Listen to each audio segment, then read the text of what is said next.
শহীদ surgeon Zahurul হক হলে গণবিয়ের একটি খবর আমরা শুনেছিলাম, এখন শুনছি সেই বিয়েটি আর হচ্ছে না বা বিয়ের আয়োজনটি হচ্ছে না। এটি আসলে কী কারণ? দেখেন, আপনারা হয়তো জানেন বা মিডিয়াতে যেটা ছড়িয়েছে সেটা আমাদের একটা বলা যায় যে একটা নীতিগত সিদ্ধান্ত ছিল।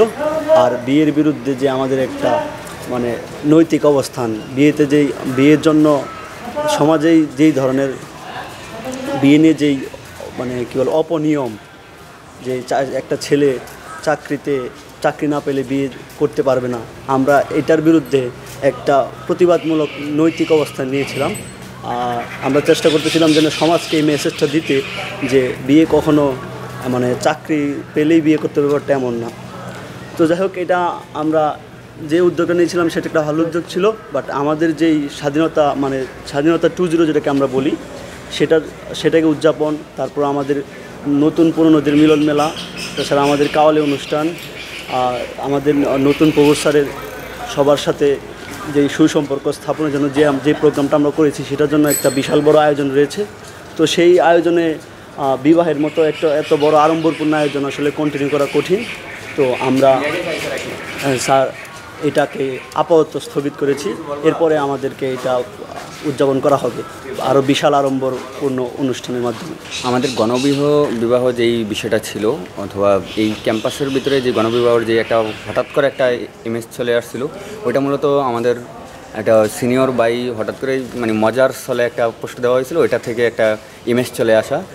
তারপরেও আমরা যেটা এখন পরবর্তী আমাদের প্রভোস্ট স্যার এবং বিশ্ববিদ্যালয় প্রশাসনের সাথে কথা বলে যেটা আমাদের ইয়াতে আসছে যে সামনে মোটামুটি 3 মাস সময় নিয়ে এবং যারা ফ্যামিলিগতভাবে বিবাহ করবে ওদেরকে আমরা বরণ করে নেব। ফ্যামিলিগতভাবে বিবাহ করার পরে ক্যাম্পাস হলে যদি আসে তখন এটা বরণ করে নেওয়া হবে। তাহলে ওটার গণবিবাহ থাকছে না? না, গণবিবাহ এখন আমরা এটা মানে ক্যান্সেল করার কেন ক্যান্সেল করা হলো? ক্যান্সেল করা হলো কারণ আমাদের যে স্বাধীনতা 2 নামে যেই নতুন স্বাধীনতা আসছে, ওটার পরবর্তীতে এখন আমাদের অনেক দিকের ব্যস্ততা এবং অনেক দিকে নতুন বাংলাদেশ গড়ার লক্ষ্যে যেই আমাদের ছাত্রদের উপরে যেই দায়ভার আসছে, ওই দায়ভারের ক্ষেত্রে আমাদের দেখা যাচ্ছে যে সবাই একটু ব্যস্ততা থাকতেছে এবং অনেক দায়িত্ব কাঁধে আসছে। তো ওই ক্ষেত্রে আমাদের সকল কাজ শেষ করে এদিকে মুভ করাটা আমাদের পক্ষে অনেকটা কষ্টকর হয়ে যাচ্ছে। তার কারণে ঢাকা বিশ্ববিদ্যালয়ের ক্যাম্পাস কিংবা অন্য কোনো হলে গণবিবাহর আয়োজন হওয়ার কি কোনো সম্ভাবনা আছে কিনা? না, আমার জানা মতে এখন পর্যন্ত এরকম কোনো আয়োজন হওয়ার সম্ভাবনা নেই।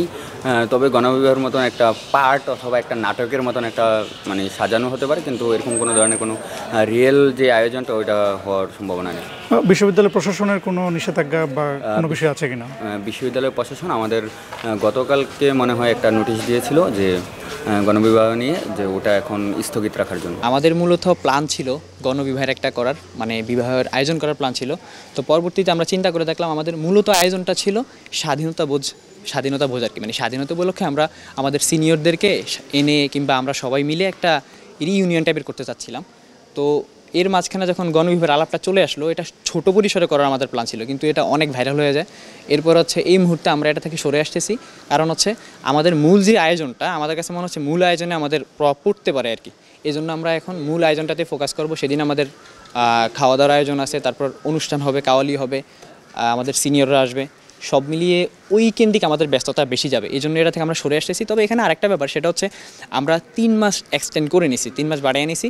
তো কেউ যদি আমাদের হলের কোনো ভাই এই 3 মাসের মধ্যে সেই বিবাহ করতে চায়, তাহলে আমরা তার ফ্যামিলির অনুমতিক্রমে সে চাইলে এটা করতে পারবে। তার মানে আপনাদের বিশ্ববিদ্যালয়ের কোনো সিনিয়র বা হলের কোনো সিনিয়র যদি বিয়ে করতে চায়, সেই বিয়ের আয়োজনটা আপনাদের হলে করতে যাচ্ছেন, ব্যাপারটা কি এরকম? আচ্ছা, বিশ্ববিদ্যালয় মূলত আমাদের যে আয়োজনটা মানে গণবিবাহের যে প্ল্যানটা আমাদের প্রথমত ছিল, সেটা ছিল যে মানে যিনি বিয়ে করতে চান ছেলে, তিনি আমাদের হলের হতে হবে, মেয়ে যেখানেই হোক সেটা ম্যাটার না। তো আমরা এখন ব্যাপার যে কেউ যদি বিয়ে করতে চায় তো সে আমরা তাকে হেল্প করব। বিশ্ববিদ্যালয়ের প্রশাসন একটা নোটিশ দিয়েছে, তো আমরা তাদের নোটিশের প্রতি সম্মান রেখে, আমাদের মাননীয় প্রভোস্ট স্যারের প্রতি সম্মান রেখে এটা থেকে সরে আসতেছি। এবং আমাদের মূল যে কাজ স্বাধীনতা বোঝ এবং রিইউনিয়ন, আমাদের কাওয়ালি অনুষ্ঠান আছে, আমাদের বিভিন্ন সঙ্গীত অনুষ্ঠান হবে, সব মিলিয়ে ওগুলোতে ফোকাস করার জন্য আমরা এটা থেকে সরে আসতেছি।